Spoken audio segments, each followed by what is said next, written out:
Have you heard of the greater fool's theory?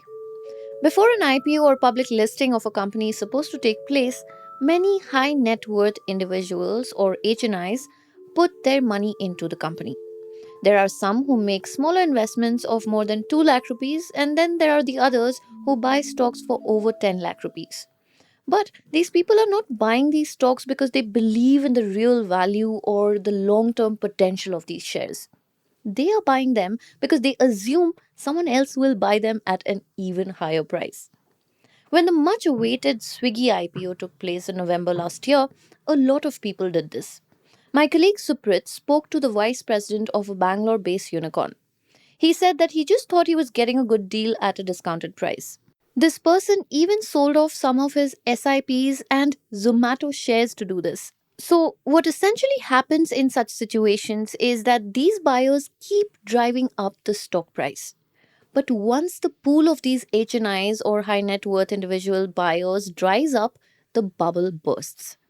People who do this are called greater fools. So, before the Swiggy IPO, there were brokers pitching Swiggy shares to these HNIs. And their sell? Would you like a piece of India's hottest food delivery and oldest quick commerce giant at a discount?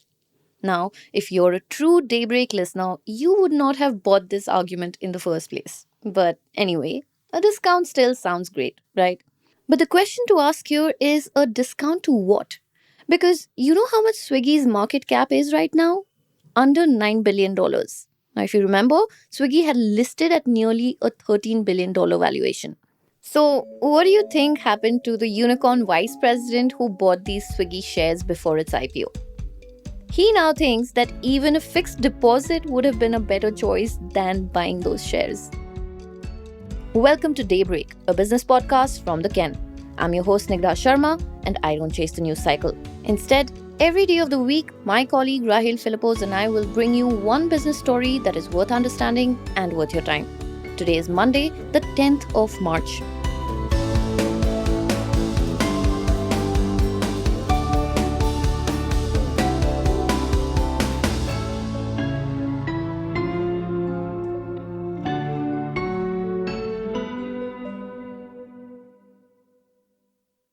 See, in all fairness, it's not just Swiggy. 5 out of the 12 tech companies that listed in the last 2 years are seeing their stocks trade below their IPO price. This includes D2C beauty brand Mama Earth, EV manufacturer Ola Electric, and baby care retailer First Cry. But we are talking about Swiggy today because it is a great example of what happens to a market when more and more HNIs or high net worth individuals enter the picture. Let's take Swiggy's share unlocks for example. In the weeks after its listing, multiple tranches of Swiggy shares were freed up. First was nearly 3 million shares on the 29th of January, then 300,000 more on the 31st of January, and another 100,000 on the 19th of February. And there was also the big one, 65 million anchor investor shares on the 10th of February. While there have been no noticeable bulk transactions, Swiggy's stock price is still in the red. As of today, its value is 360 rupees.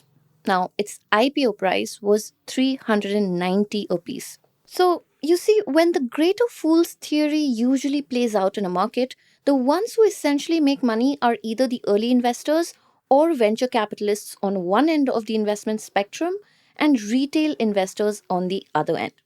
HNIs, like the unicorn VP that we spoke about earlier, get stuck in the middle. But this obviously did not stop the brokers from hyping up Swiggy shares. Charan Kumar Rajendran, the co-founder of Strute, which is an unlisted broker based in Chennai, told the Ken that they sold over 800 crore rupees worth of unlisted Swiggy shares in the 2 months before its IPO. These shares, mostly in the form of compulsory convertible preferences shares or CCPS, were purchased at different prices starting from 320 rupees per share and then sold for a commission of up to 1%. CCPS, by the way, have to be converted into equity shares after a specific time period. Rajendran told us that Strute completed over 600 transactions to sell these shares. And while buyers came from all over, around 200 deals likely involved high net worth individuals or HNIs. This also explains why during the Swiggy IPO, HNIs only subscribed to 41% of their allotted share quota, the lowest of all investor groups. But again, important to note here is that it is usually hard to recognize HNI purchases in the unlisted market. Anyway, the point that we're trying to make here is that lately, pre IPO investments have become quite the hot ticket for India's richest. Brokers have been selling them as the key to getting early access to unicorns before they hit the market. Many, including Zomato, Ola Electric, and others, have chosen to go for pre IPO placements before launching their actual IPOs. But as we all know, it doesn't always go down well. Remember what I told you about HNIs earlier?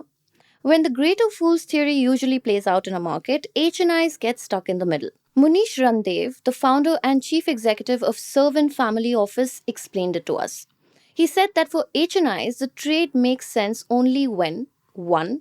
They are shares cheaper than the IPO price, 2. They secure allocation in an oversubscribed listing, and 3.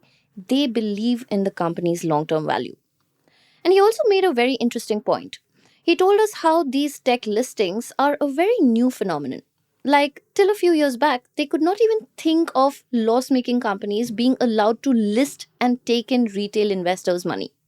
Also, back then, the number of HNIs in India was much smaller, around 250,000. And that is no longer the case. If you remember, in an earlier episode of Daybreak, we spoke about wealth management companies and how they are catering to more and more newly minted HNIs. So, you see, it is a combination of things. Also, startups from India in general lately are merely managing their profitability. That's all they're doing. So, again, this is not just a Swiggy problem alone. Right now, it seems like pre IPO valuations serve more as an exit strategy for VCs, private equity investors, and promoters than as a growth capital tool for companies. A wealth manager from Mumbai told us that the entire Blinkit merger can be interpreted as a narrative building exercise because the Japanese investment giant SoftBank needed an exit. But again, how Blinkit has actually turned out to be the key source of revenue for Zomato is a whole different story. But that does not mean that the storytelling stops. The wealth manager said that it is the same playbook everywhere. The common thread: startups keep shifting their core pitch as long as investors keep buying. Take Ola, for example. It started with Ola Cabs making headlines globally and attracting top tier investors by selling the story of transforming Indian mobility. And when that narrative began losing its steam, CEO Bhavesh Agarwal pivoted to Ola Electric. And now that even Ola Electric's story is not as compelling anymore, he has shifted focus to Krutrim, his new AI venture. Now, because of this chase, the wealth manager explained to us that many startups end up ignoring some core financial parameters, which could be as simple as earnings per share, price to book value ratio, and enterprise value to revenue. But in the end, it is the HNIs who take the biggest hit. They buy into the pitch without checking the fine print.